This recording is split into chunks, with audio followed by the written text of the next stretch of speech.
쌤, 오늘은 무슨 얘기를 해주실 건가요? 오늘은 메타란 무엇인지 알아보고 사고의 수준을 높일 수 있는 생각의 한 방법으로서 메타적으로 생각하는 방법에 대해서 알아보겠습니다. 최근 글로벌 IT 기업인 페이스북이 회사명을 메타로 변경했는데요. 새로운 기술로 대두된 메타버스와 관련이 있겠지만 메타란 단어 자체의 의미도 고려한 것으로 보여집니다. 쌤, 메타란 무엇인가요? 메타는 그리스어에서 유래한 말로 뒤에 있는, 넘어서, 초월하는, 저 너머, 그 이상의 뜻을 갖습니다. 메타의 의미를 잘 보여주는 단어로는 형이상학을 의미하는 메타피직스가 있습니다. 글자 그대로 보면 자연을 초월하는 것이란 의미입니다. 이 단어는 기원전 1세기 그리스의 철학자 안드로니코스가 아리스토텔레스의 철학을 정리하면서 만든 용어입니다. 소유학파라고도 알려져 있는 페리파토스 학파의 수장이었던 안드로니코스는 아리스토텔레스의 학파 내부용 강의 자료들을 최초로 정돈하고 편집하게 되었습니다. 이때 그는 논리학적인 저술인 오르가논에도 자연학적인 저술에도 윤리학이나 창작예술에 관련된 저술들에도 분류시킬 수 없었던 일련의 저술들을 자연학적인 저술인 타피지카 뒤에 두고는 타메타 타피지카 자연학적인 저술들 또는 문제들 뒤의 것들 이란 명칭을 붙였습니다. 여기서 형이상학 메타피직스란 명칭이 유래하게 되었습니다. 아리스토텔레스 자신은 철학의 분과인 형이상학을 다른 저술들에서 으뜸 철학 또는 제일 철학이란 이름으로 언급하고 있습니다. 하지만 메타를 단순히 이렇게 편집 순서를 가리키는 말보다는 학문 방법론을 함축하는 말로 해석하는 입장도 있습니다. 형이상학이 감각으로 경험할 수 있는 세계의 구조에 대한 이해를 얻은 다음에야, 즉 자연학적인 탐구를 한 다음에야 비로소 탐구를 할 수 있는 또는 해야 하는 영역이란 점에서 메타피직스란 이름을 붙였다는 것입니다. 이에 따르면 자연학적인 문제들이 형이상학적인 문제들보다 탐구의 순서상 먼저 오게 됩니다.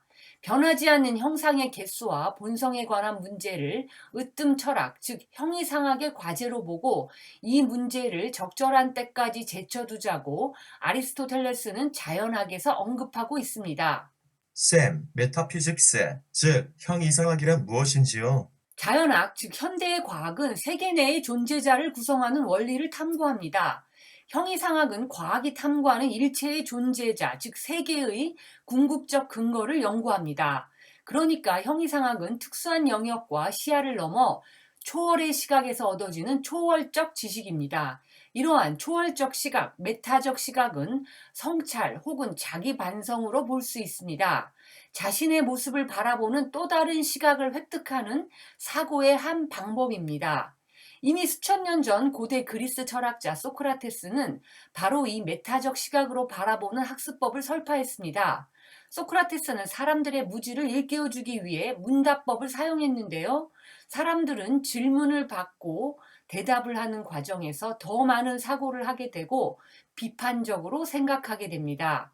소크라테스는 대화 상대에게 질문을 계속함으로써 상대가 자신의 무지를 스스로 자각하게 했습니다. 소크라테스의 질문을 받은 사람은 자신이 모르거나 착각한 부분을 스스로 발견하게 되어 부족한 점을 찾을 수 있게 됩니다. 너 자신을 알라라는 유명한 말은 메타적 시각에 대한 가르침입니다. 이러한 자기 성찰 능력을 심리학에서는 메타인지라고 합니다. 쌤, 메타인지란 게 무언가요? 1976년 발달 심리학자인 존 플라벨에 의해 만들어진 용어로 자신의 생각에 대해 판단하는 능력을 말합니다. 자신의 정신 상태, 그러니까 기억력이나 판단력 등이 정상인지를 결정하는 데에도 사용되며 상위인지라고도 합니다. 인지의 사전적 의미는 어떠한 사실을 분명하게 인식하여 안다는 뜻입니다. 메타인지는 자신의 인지 과정에서 한 걸음 떨어져, 그러니까 자신의 인지 과정에 대해 한 차원 높은 시각에서 이를 관찰하고 발견하고 통제하는 정신작용이라 할 수 있습니다. 그렇다면 우리는 이러한 메타인지 능력을 발달시킬 수 있을까요? 인간의 메타인지 능력은 훈련에 의해 강화될 수 있습니다. 메타인지적 개념을 바탕으로 자신의 생각이 흘러가는 생각의 프레임을 한 걸음 떨어져 다시 생각하면서 생각의 방향을 전환하는 사고의 방법을 메타적 사고라고 할 수 있습니다. 이러한 메타적 사고를 응용한 예로는 메타질문 기법이라는 것을 생각해 볼 수 있습니다. 쌤, 메타 질문이란 무엇인가요? 메타 질문은 문제 속에서 빠져나와 문제 자체에 대해서 질문을 하는 것입니다. 예를 들면, 왜 이 문제가 존재하는가? 내가 생각한 답이 맞는가? 왜 나는 이렇게 답을 구하고 있는가? 어릴 때의 이 기억이 정확한가? 왜 내가 지금 이렇게 살고 있는가? 등등 메타 질문은 무한히 만들어낼 수 있습니다. 이러한 메타적 사고를 더욱 발전시켜 생각을 다차원적으로 할 수도 있습니다. 쌤, 다차원적 사고란 게 뭔가요? 우리가 어떤 책을 읽고 그 책의 내용에 대해 생각하는 것은 사고의 1차원입니다. 이 경우 책에서 알려주는 지식을 배우고 받아들일 수 있습니다. 여기서 더 나아가 저자가 왜 이렇게 생각했는가? 그러니까 저자의 관점에서 책의 내용을 분석하고 바라본다면 생각의 차원을 한 단계 더 높일 수 있습니다. 여기서 또 더 나아가 저자의 관점에 녹아있는 그 시대의 사고구조, 그 시대의 관점을 찾아낼 수 있다면 생각의 차원을 더욱 높일 수 있습니다. 더 나아가 이러한 사고구조를 그 이전과 그 이후의 다른 시대와 비교하여 분석한다면 생각의 차원은 획기적으로 더 높아지게 됩니다.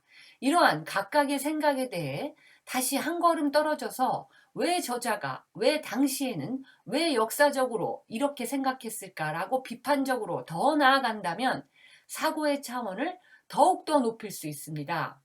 예를 들어 마르크스의 자본론을 읽고 자본주의에 대한 저자가 분석한 내용을 잘 이해함으로써 자본주의에 대한 지식을 얻을 수 있습니다. 여기서 더 나아가 저자인 마르크스가 왜 자본주의를 이렇게 분석했는지 저자의 입장에서 생각해 본다면 사고의 차원을 2차원으로 한 단계 높일 수 있습니다.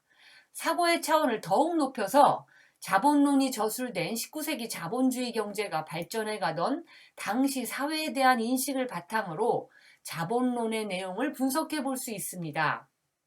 생각을 더욱 진전시켜서 그 이전의 역사, 사상사 등과 연결하여 자본론의 의미를 분석할 수 있습니다. 이러한 각각의 분석 내용을 비판적으로 다시 사고해 봄으로써 사고의 차원을 더욱더 깊어지게 할 수 있습니다. 지금까지 설명한 다차원적 사고를 정리해 보면은 사고의 1차원은 대상에 대한 생각, 즉 지식입니다. 사고의 2차원은 대상에 대한 생각을 한 번 더 생각해서 저자의 관점에서 생각하는 것입니다. 사고의 3차원은 저자가 속한 사회와 시대의 사고 구조에 대해 생각하는 것으로 사회적 인식이라고 할 수 있습니다. 사고의 4차원은 각 시대의 사고 구조가 역사적으로 어떻게 전개되었는지에 대해 생각하는 것으로 역사적 인식이라고 볼 수 있습니다. 여기서 사고의 차원을 더욱더 깊게 하여 사고의 각 차원에 대해 비판적으로 생각해 볼 수도 있습니다.